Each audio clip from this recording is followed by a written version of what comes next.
আজকে আমরা বড় একটা রাজহাঁস রান্না করব। রাজহাঁস না, ওই যে চীনা হাঁস আর কি। তো দেখেন কাটে কুটে ছিলি এটার মধ্যে আগুনের মধ্যে ছেঁকে নিতেছি, যেন লোমগুলা পরিষ্কার হয়ে যায় আর কি। তো আমরা তো এরকম করি, চুলের মধ্যে দিয়ে পরিষ্কার করি। আপনারা কিভাবে করেন তা তো জানি না। পাশে দেখেন আবার ওই যে ভর্তা করার জন্য আলু কাঁচামরিচ রেডি করতেছি।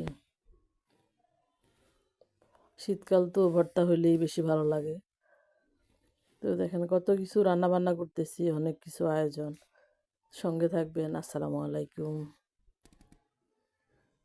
দেখেন এখান দিয়ে আলু মরিচ রেডি করতেছি, পেঁয়াজ, তারপরে মাছ ভাজি করে দিব।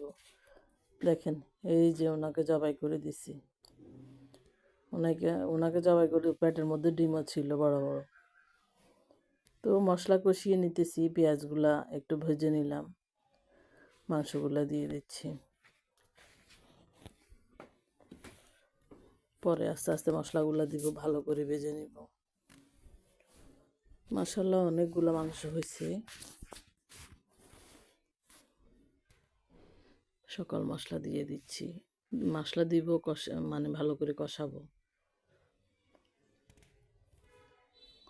তো কে কোথায় থেকে দেখছেন আশা করে জানাবেন। এখন তো শীতকাল, অনেকেই অনেক কিছু আয়োজন করতেছেন, কত রকমের পিঠা ফুলি দেখি অনেক ভালো লাগে। অবশ্য আমিও অনেক রকম পিঠা বানাইছি শীত আসতে পর্যন্ত। খোলা পিঠা তো আছেই প্রতিদিন। তো এই যে মশলা কষিয়ে নিতেছি, মশলা দিয়ে ডিপের থেকে মশলা দেয়া তো ওই যে কাটে কাটে দিতে হচ্ছে।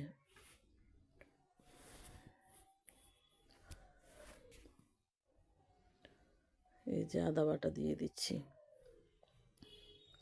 তো সবাই কেমন আছেন? দেখেন বাজার থেকে ড্রাগন আনছিলাম, মানে একটা ড্রাগন আধা কেজি হয়েছে, কিন্তু ভিতরে 100 গ্রামও নাই শ্বাসটা। কোত্থেকে আসছে এগুলো আল্লাহই জানে। আর গাছেরগুলো কত মজা ছিল, কত মিষ্টি ছিল।